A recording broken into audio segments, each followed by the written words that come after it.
आम चुनाव के दूसरे चरण में 28 सीटों पर वोटिंग हो रही है। ये वोटिंग 13 राज्यों में जारी है।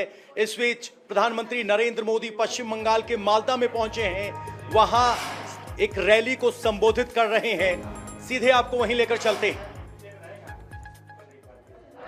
मुझे विश्वास है पहले चरण में टीएमसी कांग्रेस जैसे जो दल जो फर्स्ट राउंड हुआ ना, पहले चरण में जो दल पस्त हो गए थे, अब आज दूसरे चरण में ध्वस्त हो जाएंगे।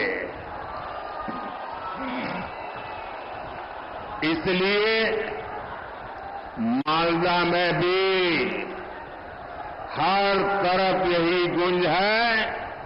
फिर एक बार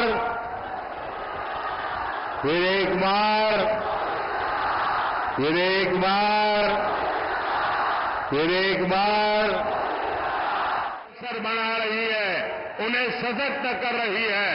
साथियों, टीएमसी और कांग्रेस यहां आपस में झगड़े का दिखावा जरूर करती है, लेकिन सच्चाई ये है कि दोनों के विचार और आचार व्यवहार एक जैसा है।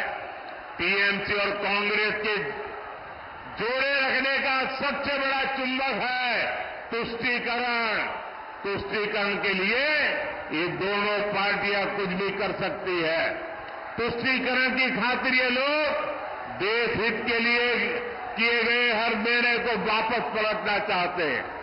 इंडी गठबंधन वाले कहते हैं कि वो कश्मीर में आर्टिकल 370 फिर बहाल करेंगे। टीएमसी और कांग्रेस के नेता कह रहे हैं कि सत्ता में आए तो सीएए कानून को रद्द कर देंगे।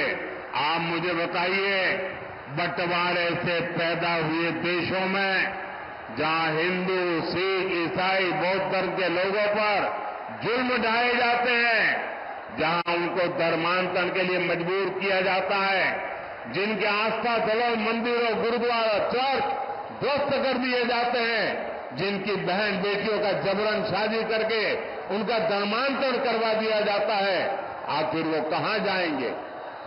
इसमें बहुत बड़ी संख्या में हमारे दलित भाई बहन है। तुष्टीकरण के लिए टीएमसी कांग्रेस इन्हें भी ठुकरा देना चाहती है। सीएए नागरिकता छीनने का नहीं, बल्कि नागरिकता देने का कानून है, लेकिन फिर भी टीएमसी लगातार झूठ बोलकर गप्पा फैला रही है। यही इन लोगों की सोच है। साथियों, मैं आपको इंडी गठबंधन के एक और खतरनाक इरादे के बारे में बताना चाहता हूं।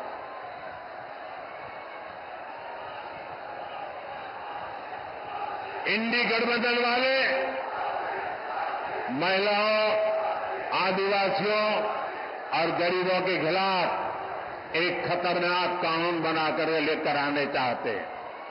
इस कानून में महिलाओं का मंगलसूत्र, आदिवासी महिलाओं के गहने, हर किसी की प्रॉपर्टी जांच कराने का ये कांग्रेस वालों ने ऐलान किया है। इसके लिए कांग्रेस के शहजादे विदेश से आई एक्सरे मशीन लाए हैं। वो पूरे देश में सबका एक्सरे कर देंगे।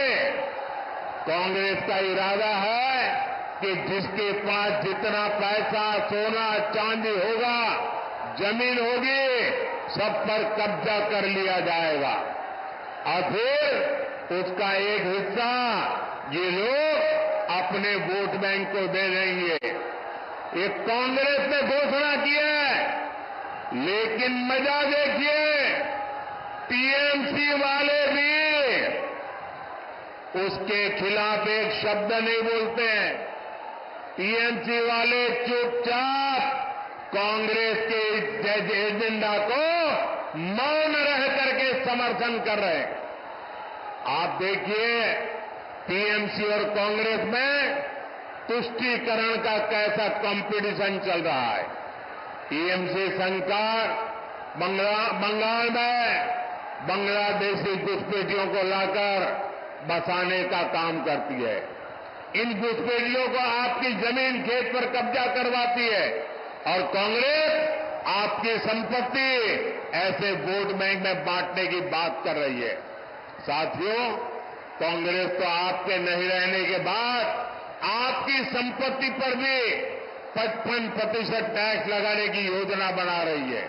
यानी आपके जीवन भर की कमाई आपके बाद आपके बेटे बेटियों को नहीं मिलेगी।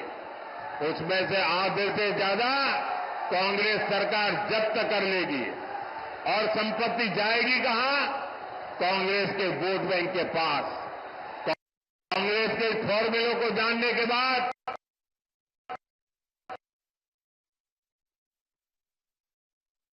कांग्रेस के लोग जिंदगी के साथ भी और जिंदगी के बाद भी कांग्रेस के लोग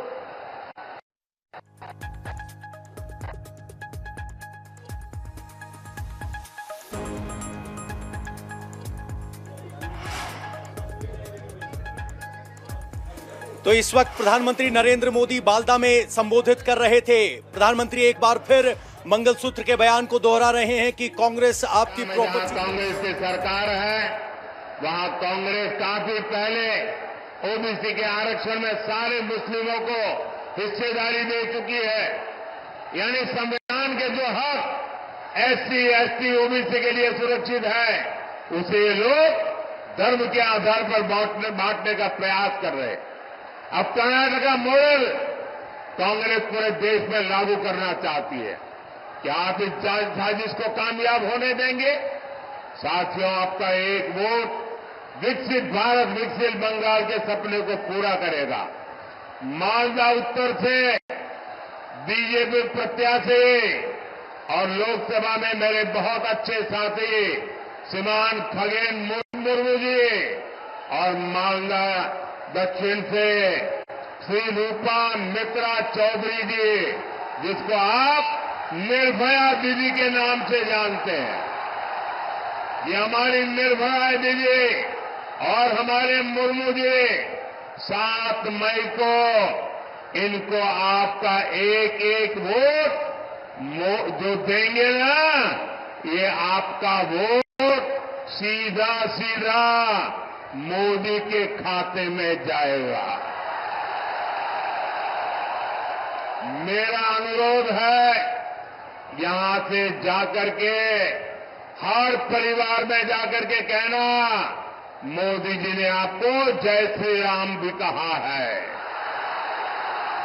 मेरे साथ बोलिए भारत माता की, भारत माता की, भारत माता की, भारत माता की। बहुत बहुत धन्यवाद।